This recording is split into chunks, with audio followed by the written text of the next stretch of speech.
All right, Live Local, 98 to beat, number one hip hop and R&B. Told you I got a special guest in the building. He's not a stranger to the show. He's not a stranger to the city at all, man. He's been putting it down for a minute now. New project is out right now, going crazy. You know, he's been performing all summer. I feel like I just been seeing him on different stages. You know what I'm saying? Outside this summer, sweating, man. My man Mark Hall in the building. What's up, bro? What's good, my guy? How you feel? I feel great, man. I feel great, man. I can't complain, man. Man, new body of work, Controlled Substance out. It's really getting well received, bro. You know, man, that's technically my first album. Yeah, I've dropped mixtapes and EPs and stuff before, but I had never actually locked in and like made an album. And so when I did this one, I was like, I want to make an album. You know, like I feel like life is short. Like I never want to be that guy that, like, I know this sounds dramatic, but I never want to be that guy like he made all this music, but he never put it out. Never put it out. Yeah, it was like, look, if I leave this earth tomorrow, I'll make an album. I made a actual body of work that had like substance and meaning into it and emotion and all that stuff and fun stuff, all of that.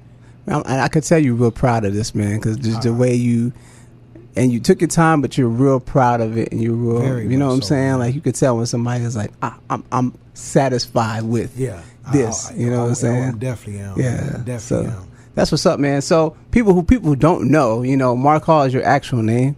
Yeah, correct. That's my actual Why name. did you choose to go with that as the rap name? Because you know a lot of cats use these aliases and other street names. Why did you say, nah, I'm just gonna go by my government? I kind of got like forced into a corner.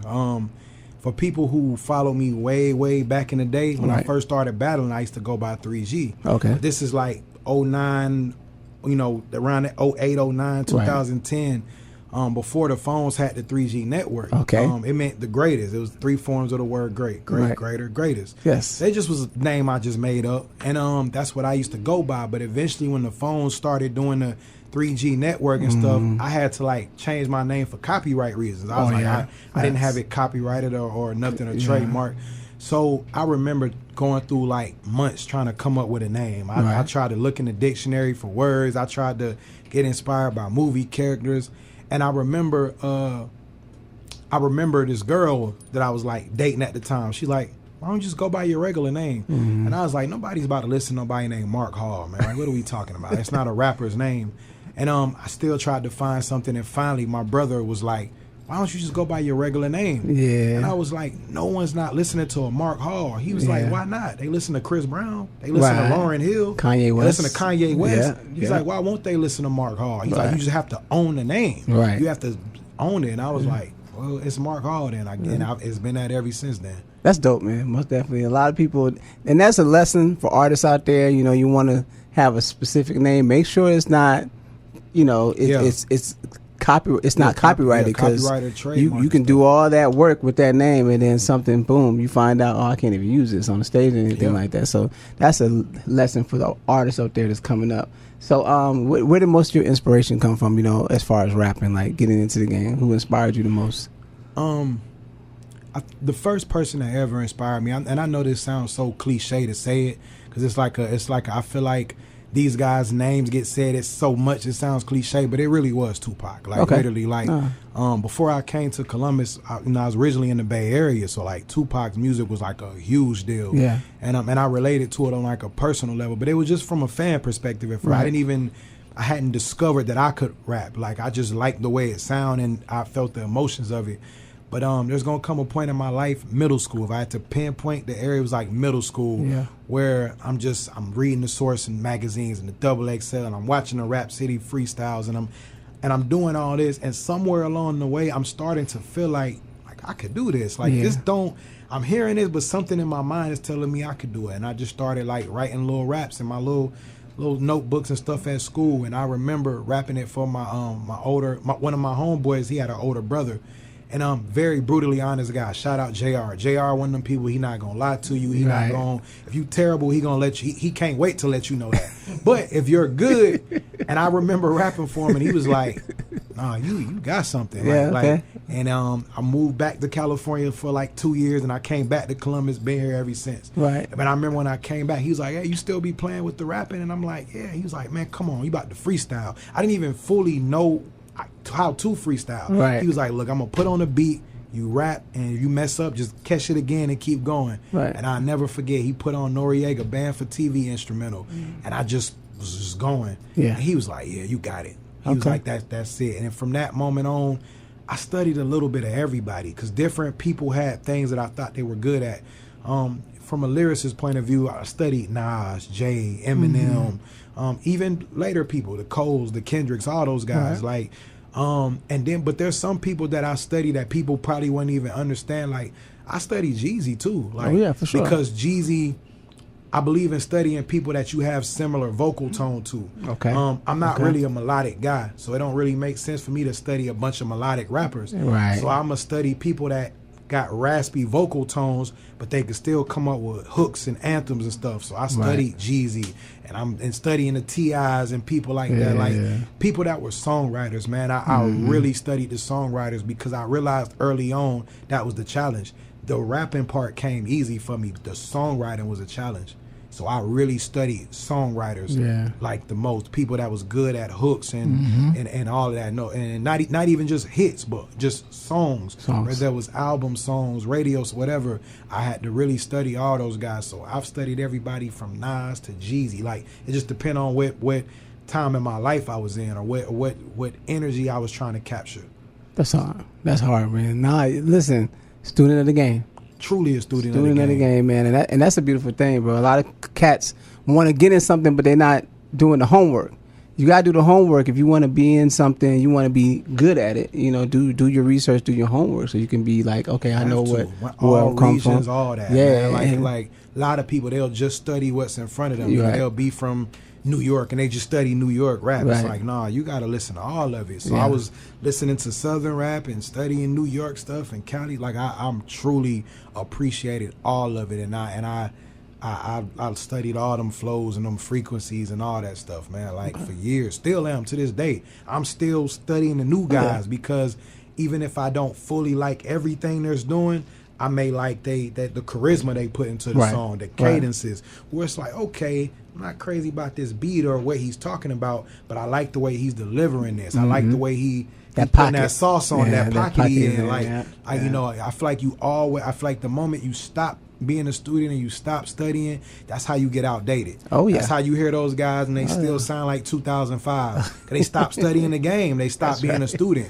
You got to study the game. You got to understand them new tempos and BPMs and all that stuff. That's whether you rapping or producing. If you don't study the new style, your beats is going to sound like 15 years ago. You're going to be the old head out there. Yeah, you don't want to be that guy. All right, so let's talk about the first album that you put out, Controlled Substance. Why that title?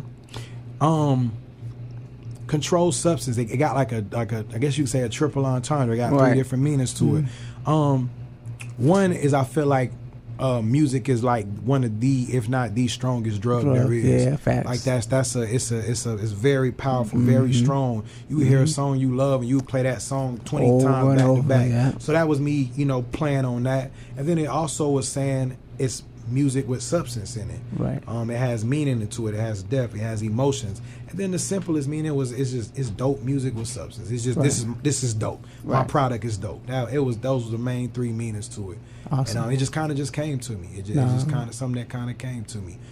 That album actually wasn't supposed to be an album though. That's probably the big kicker that a lot of people don't know. It was supposed to be an EP for an album that we still have already recorded. Okay. But when we started making the EP, I just started falling in love with the direction that was going, and I was like, look, that album we still gonna put that out at a later time, but I'm really feeling this right. This is not an EP, this is an album now. Yeah. And I connected with that one more on a personal level in the moment, but I still love the other one, and that's still on the way too. Okay, yeah, we're looking forward for that, because I remember you telling me that we had that conversation. I was like, really? Okay.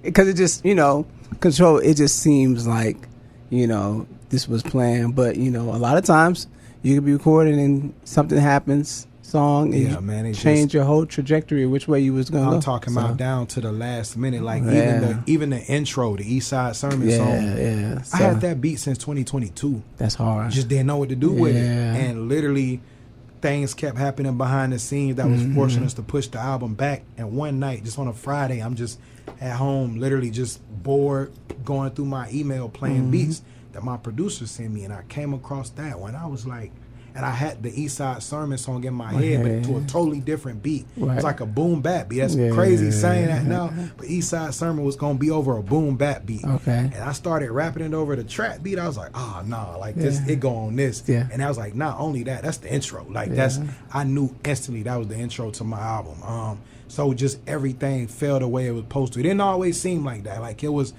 times where I wanted to drop it last summer. And it just stuff kept going wrong. This happened. I didn't get these files back. This producer didn't do this. This engineer didn't.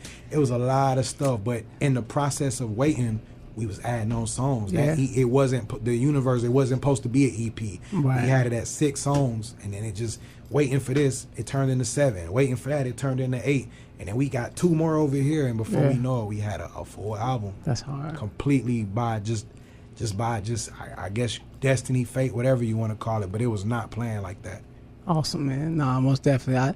I listened to the project, and I always knew you could, spit, just off the mixtapes, freestyles, battle raps, all that good stuff that we got into. But to actually hear like this is my album, like this how you presented it, how you rolled it out.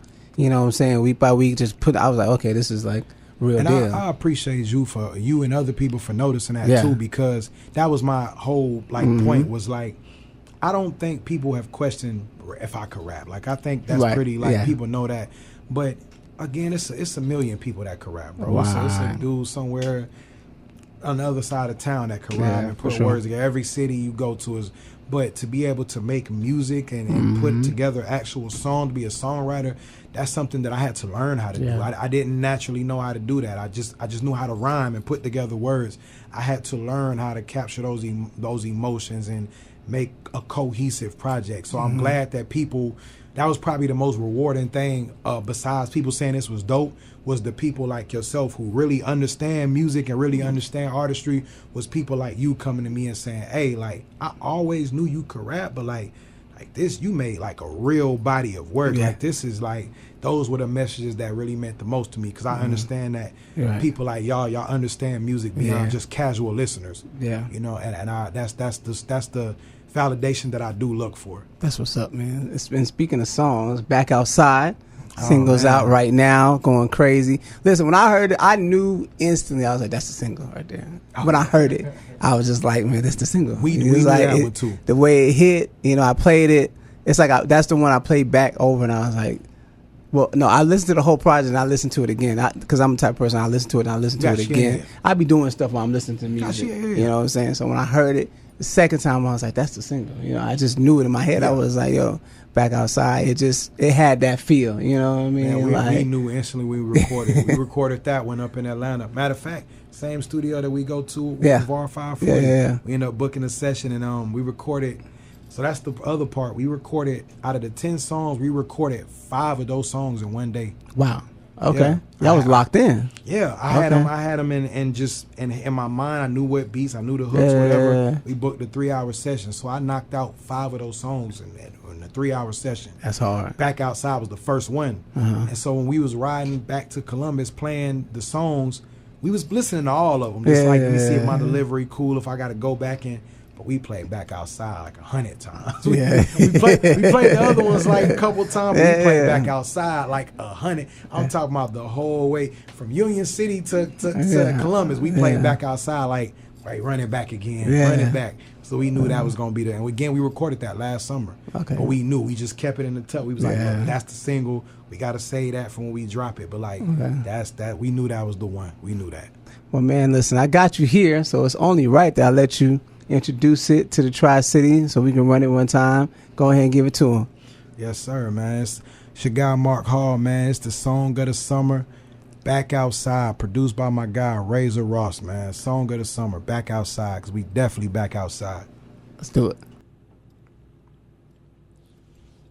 All right, Lava Local 983 to beat number 1 for hip hop and R&B. I still got my dog Mark Hall in the building. We talking Controlled Substance out right now. Go stream, download that project. Now, one of my favorite songs on the project is called Salute, and Salute is like, it's a song you pretty much just talking about, anybody that's out here trying to get it, anybody trying to hustle, You know, and one of the lines you say, I'd rather collab with you than clash with you. Yeah. You know, how important is collaboration? First of all, I want to say you really did listen to that album. Oh yeah, for sure. That's not just a random pick. Like, yeah. like I believe most people that tell me they listen to that album, I do believe they listen. But it's a difference. Somebody come to me and say, man, my favorite song, East Side Sermon. Like, that's the first song on the album. You know, when you name Salute, oh no, you listen. Yeah, like, that's one of my favorite. My second verse on that song might be my favorite verse on the whole album. Okay. My second verse on Salute. Like because it was a love note to Columbus. It was a love note. Really, like I come you from talking a small about demons city, in disguise, and you know, I come what I'm from a saying? small city, couple call centers, lack of resources. Yeah. We need $20 an hour, and the jobs is paying that. Yeah. Like trying to find love on dating apps, and whenever poverty is present, and robberies is present, that means that I'm gonna need a weapon. I gotta keep protection. That's me acknowledging I'm threatened. It's a full task not to be depressing. Like that was from the heart, man. Like, so I appreciate you appreciating that song. Listen, I listened to. I gotta do a video for that song. Yeah, you do. Like, for me. It's about the city, period. Like that. If you live in Columbus, that's pretty much what. Yeah. You know what I'm saying? You're summing up, and it's not that it's a bad thing, but it's just like you're showing. Honest, you're being honest in what you see. You know what I'm saying? As you know, us out here and what we could do better. You know what I'm saying? But you know, how important is collaboration to you? I think you know what I'm saying. I really wish, man. I don't think people. I think because I'm, you know, I kind of like stay to myself and I just be, you know, kind of just, I don't think people realize, man, I actually would love to collab a lot more. Yeah. It just has to be something that makes sense. Right. That's all. It can't be just, I'm not a fan of just, because I've did what I've called pointless collabs before, where y'all just, people just in the studio rapping over a bunch of nothing, just half this stuff never coming out. It's like, what are we doing? Just wasting time. Like, you know what I'm saying? I'm not a fan of that. I'm past that phase of my life. Right. I used to enjoy it. There was a time where I just liked being in the studio. Now I still love it, but it has to be a purpose. Right. Are we going to put this out? Yes. If we gonna collab and I'm gonna take my time doing this, we need to make a video. We need to do we need to, you know, really push this. But I actually would love to do more collabs, man. Okay. I think that would make the voice of the city louder, because any cities that you see that pop, you know what I'm saying, it's some collaborative effort there. For sure. No matter who the biggest star or whoever, there's collabs there. I remember that era when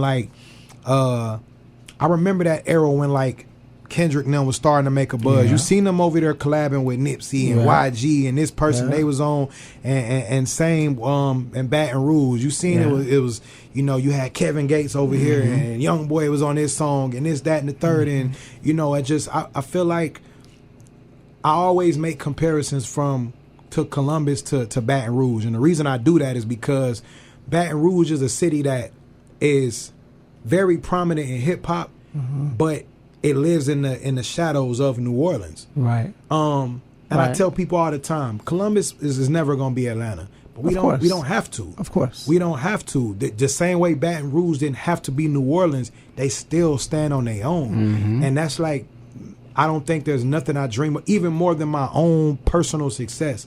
I think one of my biggest dreams would be for the city of Columbus to have a voice in hip hop as a whole. Yes, the same way you can mention Baton Rouge and you could say like, oh yeah, that's where Gates from, that's where Young Boy, or that's where Boosie. This blah blah blah, this where Boosie, Webby, they got like legends from down there. Yeah. I want Columbus to have that same presence. We have the population, we have the proximity, we have a whole lot of things working for us. We just got to get the little kinks out and straighten some things out, and we could be that. We got the talent too, like it's there. So collabing is definitely something that's definitely I would love to do. It just have to make sense, and it just we got to be serious with it. We can't just be in the studio just because people want to smoke and drink and hear they self rap. Like no, we making music, we making art, we making something to bring the world into our world. That's also something that's very important to me. Whether it's East Side Sermon or Salute, I make it very clear in throughout the album where I'm located, where I'm from, all of that. Right. I think I got lyrics where I was like, oh yeah, I took a trip to Vegas. Like, yeah, cool, we could, but like, I want to bring people into our world. When NWA made Straight Outta Compton, they bought you into their world. Right. When people rap about whatever Memphis, one of the things I love about Memphis rappers, they bring you into their world. Oh, yeah, for they sure. they're unapologetically Memphis. Memphis got sound. Memphis got a sound. Memphis got a sound. They got a presence, and I pride myself on that. Like Columbus, we got to be just as proud as where we at. We got to look. I get it. We ain't got no NBA teams. We ain't got no NFL. But we gotta we still got special stuff here. We gotta be proud of, and we gotta rep that. Yeah. Shouts out to Clingstones. Definitely. Shout out to hey, look, my man. Hey, the merch. That's why I said, hey, the merch hard. I ain't gonna lie. Hey, merch is hard. I gotta get one of the baseball jerseys. So, I got to. So shouts out to the Clingstones. All right. Another personal favorite of mine is actually the actual song "Controlled Substance," and where you said we can't. There's no freedom without finance. That line stood out to me because a lot of times people don't realize it costs money to do anything in this world. You know what I'm saying? And right, okay. Period. You know what I'm saying? Especially in Atlanta. If you've been in Atlanta, it's 200 outside. You go anywhere, you spend it 200. So, but man, what in your opinion, what can we do to get to that freedom or that financial freedom? As people, our people. There's a couple different things. That's something I don't have a definite answer to, but I have little small solutions. One of them that I've noticed, man, and I've noticed this just working in a warehouse. Mm-hmm. And it's not completely our fault. I think it's because we as black people come from so many years of not having and poverty that the moment we get a piece of anything, we like to wear our money. We got to show it. We got to get the new shoe. We got to get the new chain and new whatever. What you find out is a lot of these white people, they work in the same jobs we work. They work in the same warehouses and stuff that we work at. The reason they have more than us a lot of times, outside of generational, passing down, let me put that out there. A lot of them, we not walking in the, we not handed the same deck of cards they are. That's just factual. That's not even me pulling a race card. That's just factual. What's understood don't need to be explained. What I will say is, we do have a lot of vices they don't have. I got you. We work at the same. I see guys that worked at the same warehouse, the same plants I is, but they you see them out with their wife and stuff. They got on a t-shirt, some Georgia boots and some Levi's. Yeah. You see the same guy black dude making the same money. He got on like a $400 outfit. Yeah. We gotta change our priorities a little bit. And that's me talking inward too. There's times where I've looked up, I'm a huge sneakerhead, and I've looked back now, dude. I got a closet room full of shoes, and I probably wear the same 6-7 shoes. Right. And it's like, what was all this for? Like, just for what? Like, we just, what I could have did, how much saving I could have did. Like, I look back at it, and I hate the stuff I bought 10 years ago. Right. It's like, I just was buying stuff, but it came from not having. We have to get to a point. That's one solution. We really got to get to a point we get our priorities more, man. You got people that don't got life insurance, but in the club making it rain. That's crazy. Like, you die tomorrow, your family got to make a GoFundMe. Why are you in the flame going crazy? Like, that's what we got to get our priorities straight. That's like the first step. Before we could look at what the world, we understand the world has not gave us a fair deck of cards. Right. But we definitely got to look inwards, and we got to look at and see how we can do better. Mm-hmm. Because before we could fix anything, we definitely got to fix our own. We got to straighten up in your own house first, man. And so that's the number one thing I see. We as black people really got to prioritize and be more careful of the things we glorify. Like, we glorify a lot of foolishness, man. That's and that's one of the solutions that I could think of. No, man. That's dope. Man, where do you see hip hop in 10 years? Where we at? We at 2025 now. They said it's. I think it's the 52 years of hip hop. I think it was yesterday or today. In your opinion, where you see it? Where you see us at in next 10 years? We talking 2035. Man, hip hop is in such a strange place right now because streaming. It's streaming. Yeah. It's I feel like a renaissance is kind of happening right now, but it's like there's a resistance against it. Okay. I notice like there's Hip Hop Punch from TDE put up something on Twitter the other day that made sense. Hip hop is more divided than I think I've ever seen it. Yeah. It's like Marvel versus Capcom right now.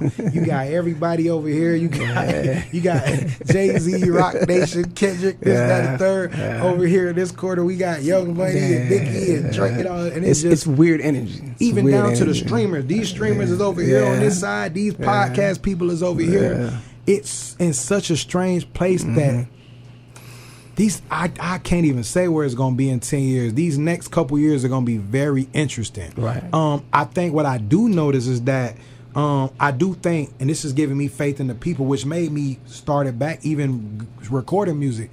I do see that people are craving something real again. Oh, yeah. Because it seemed like for a couple years, people didn't want that. Right. For a couple years, it felt like all people wanted to do was dance, party, and turn up. Mm-hmm. And I remember me being an artist like, cool, look, I can make back outside. That's cool. Yeah. But that's not my be-all, end-all. That's not my, and I remember feeling like, dang, I guess nobody don't want to hear nothing real at the moment.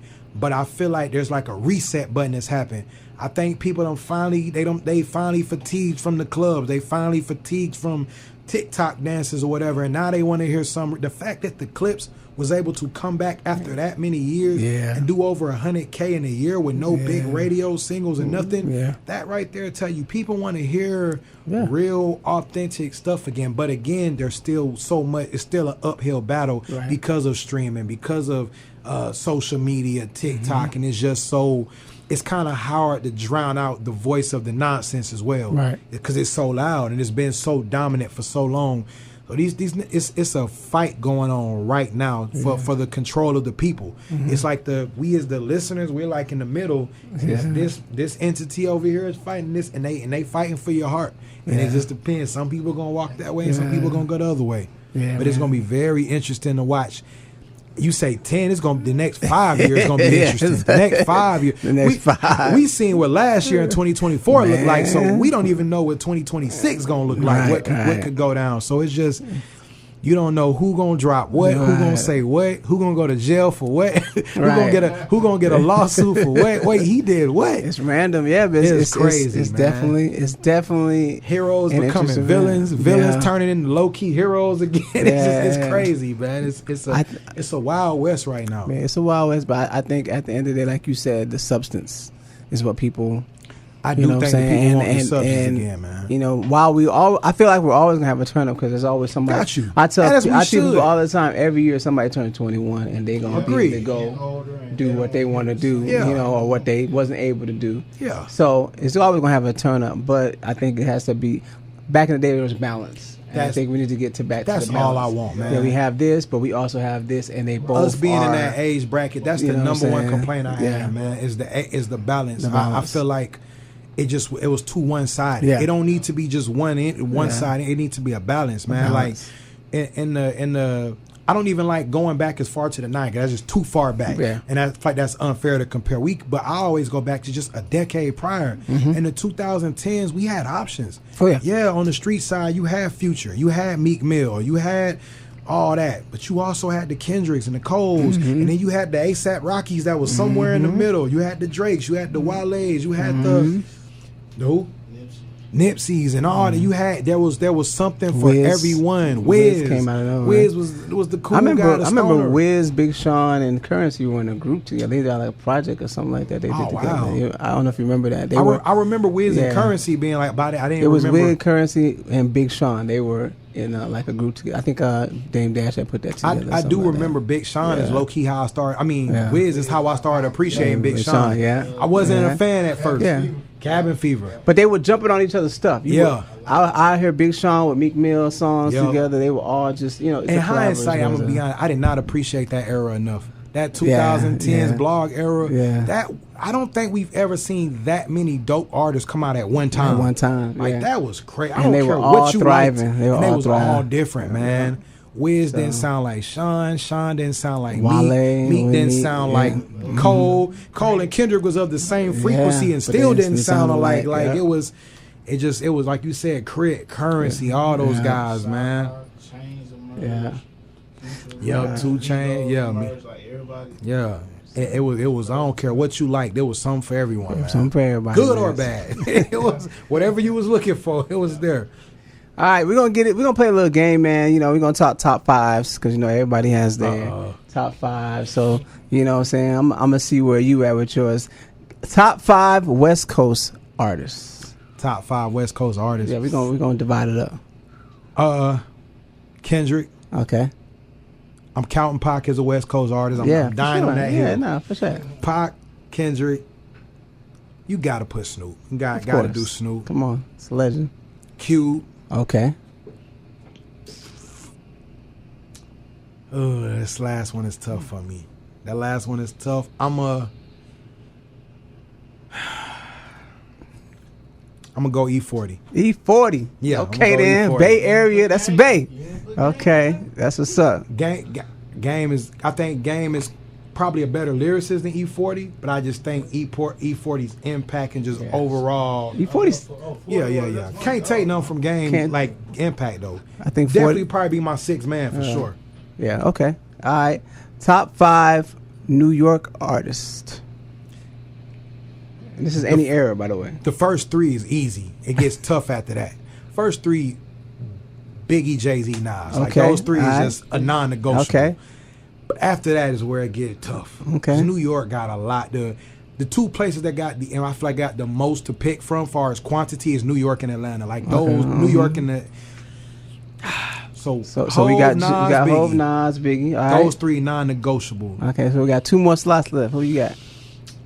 For that 4th slot, I gotta go X. Yeah, I gotta go DMX. All right, go DMX. Yeah. That 5th one is tough because you could argue 50 Cent, you could argue Busta, you could argue LL. You got you got my guy Fab. You got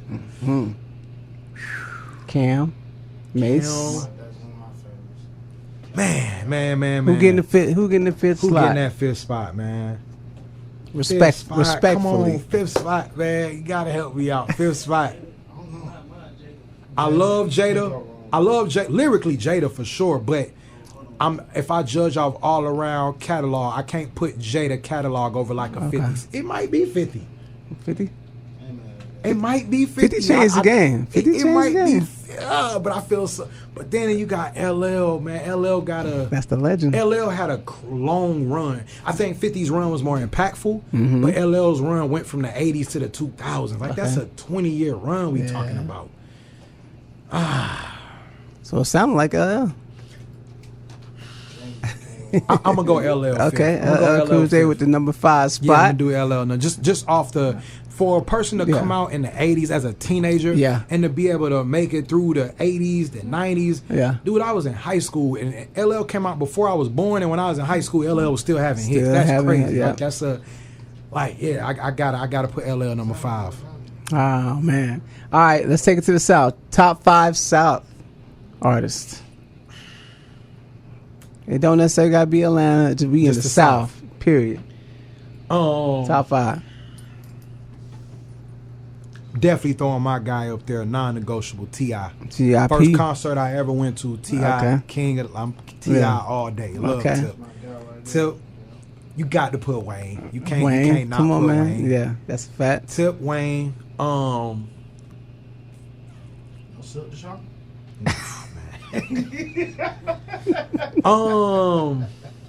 Man. Tip Wayne. Tip Wayne is a non-negotiable. All right. All right, question. How am I able... This is your list, man, so whatever you want to do. That's what I'm asking. So I have Outkast obviously in mind, but I don't know if I'm able to do that because we'll make that as one. So we'll make that as one. So for sure. Number 1. Wayne, Outkast. T.I., Wayne. 3 non-negotiables. You got 2 left. Number 4 and 5 where it get tough. That's some crazy work. Cause you got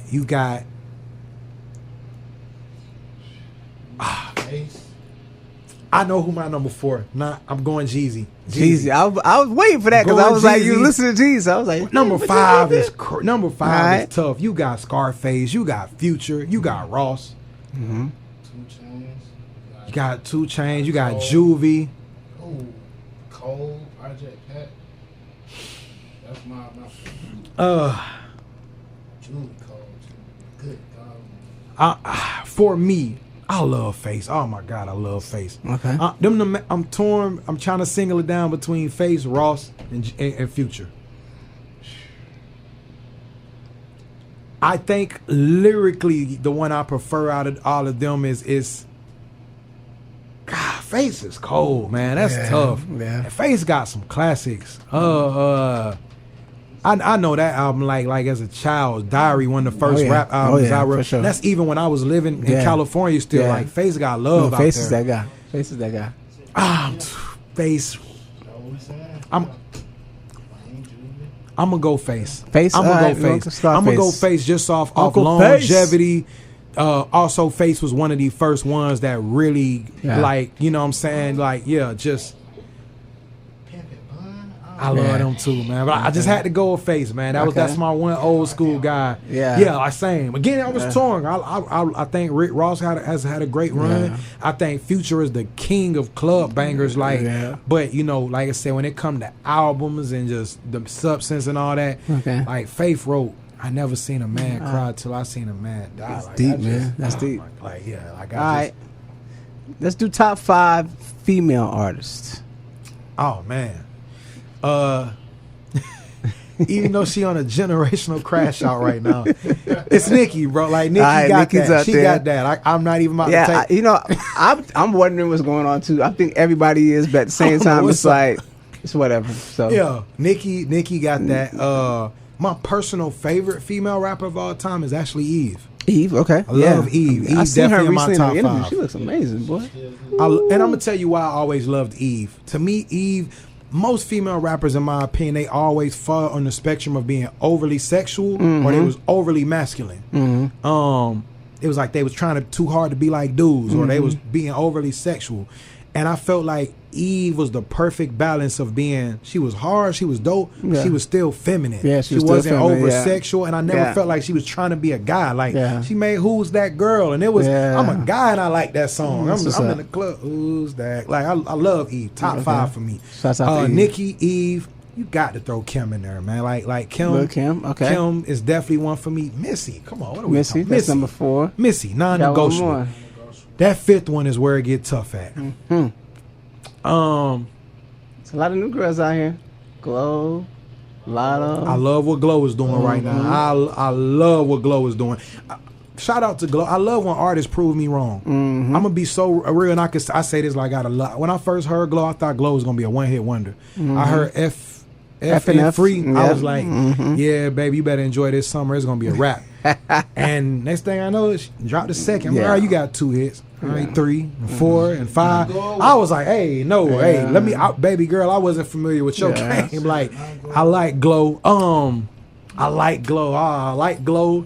I'm gonna go old school. I love the Brat. I really love the Brat. The Brat. I really love the Brat. I love Queen Latifah.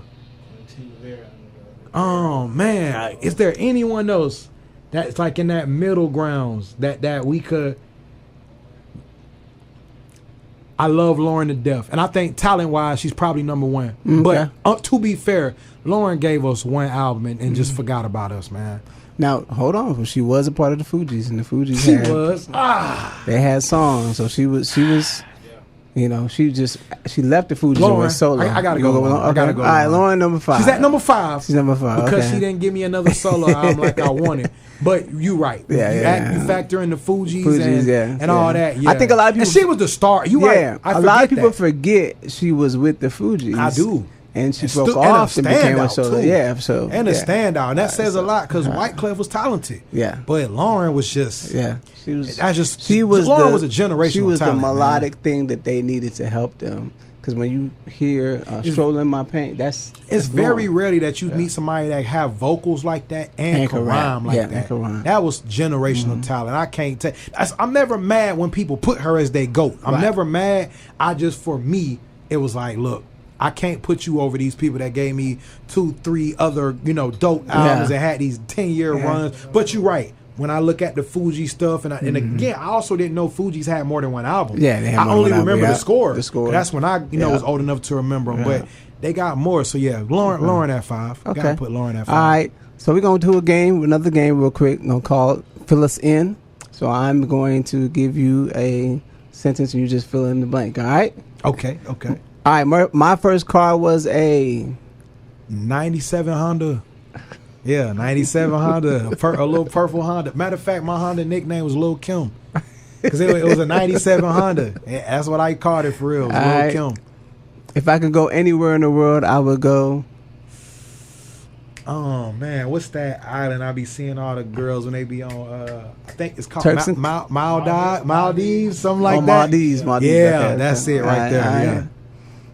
My mama always told me.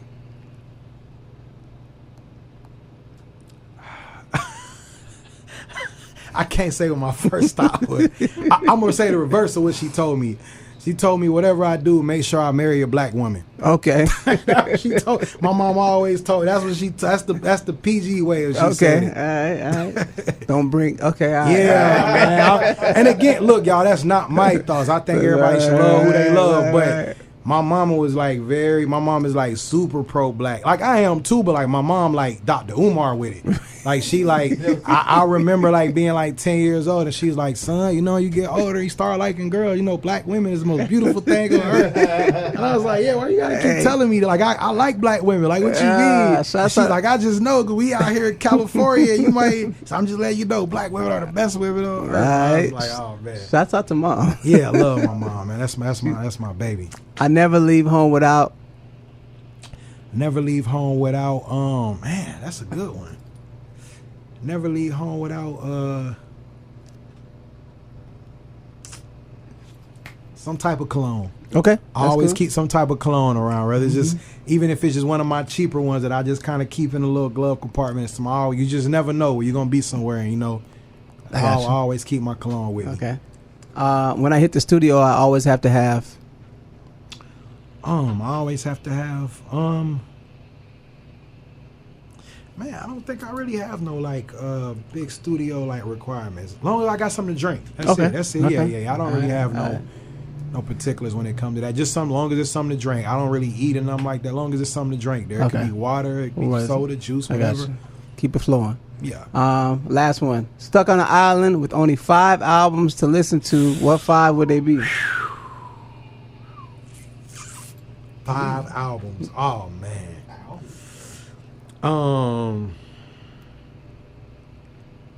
Give me Tupac Machiavelli. Okay. Give me Jay-Z Blueprint. Okay. Give me Kendrick Good Kid Mad City. Okay. Give me Jeezy Thug Motivation 101. 101, yeah. Classics. All Jewish people, I love y'all. But can y'all please don't, I promise I do not hate y'all, but I'm going to have to take Kanye Graduation. I'm just letting y'all know I don't condone or endorse anything Kanye is saying, man.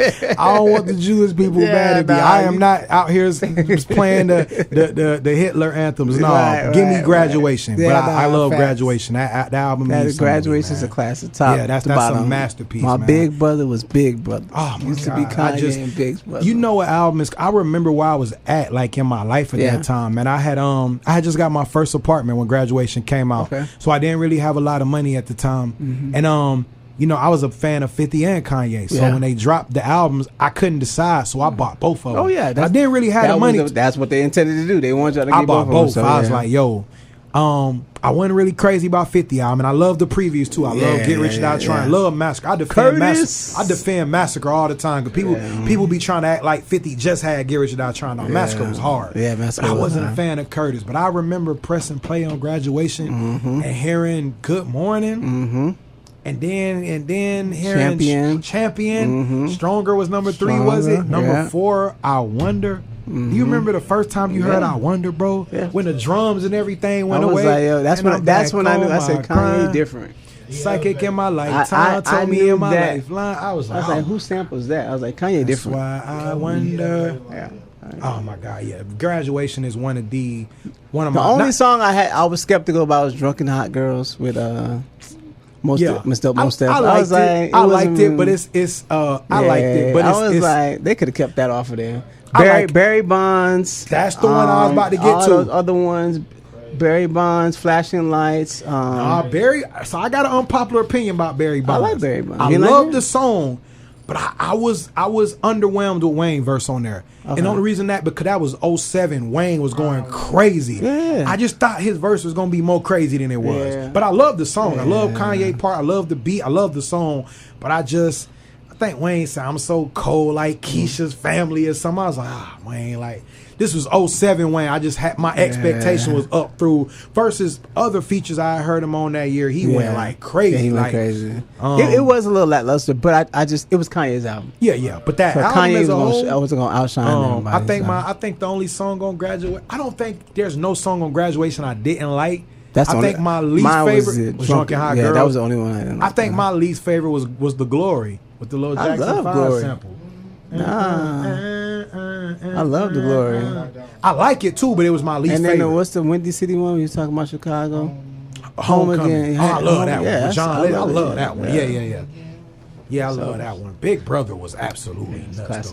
Shouts out to Toon. I Wonder is probably my favorite song in the whole album though. I Wonder is probably my favorite song in the whole album though. Hey man, my dog Mark Hall stopped through. Y'all make sure y'all go stream, download, Control Substance. Back Outside single is out right now. The video is out as well. Generous too, man. If you want, you still could buy music, man. Yeah, like, that's what. Some people did it for real, man. Some people. Shout out to the people that did it, man. Shout out Kenny.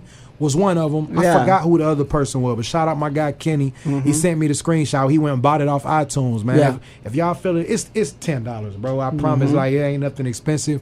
But that I'm independent. That go directly to me, man. And that's like 2 number 3s. Yeah, literally, man. Like that's you know. But I appreciate every stream, every share. Definitely every share, every like, everything, bro. Like I'm truly grateful because.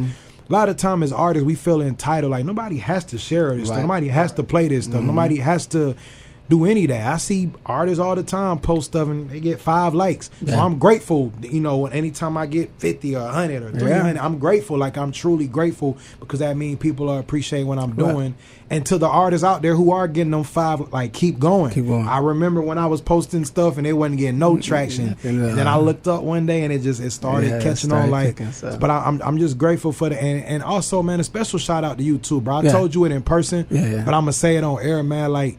I appreciate you for rocking with me before it was like all like the cool thing to do so, man. Like it's you know when some stuff become cool, a lot of people get on board. Yeah. But I remember the 4 to 5 DJs that was really rocking with me. Hey man, when you go, you know what I'm saying, was people like you, people like, you know, Key, people like I remember the people that was just rocking. Even my man Snap over at Flat Flames. That's probably like my brother right there. That's probably like Snap, one of the craziest ones. Cause I'm like Snap. I don't make strip club music, bro. Like it wasn't no back outside back then. So he was like, man, whenever you get one, man, just let me know. Yeah. But I remember Snap, man. I'm not really a strip club guy, like musically or in person. So, but every blue moon I go in the Flame, just you know, pay a little cell phone bill or something.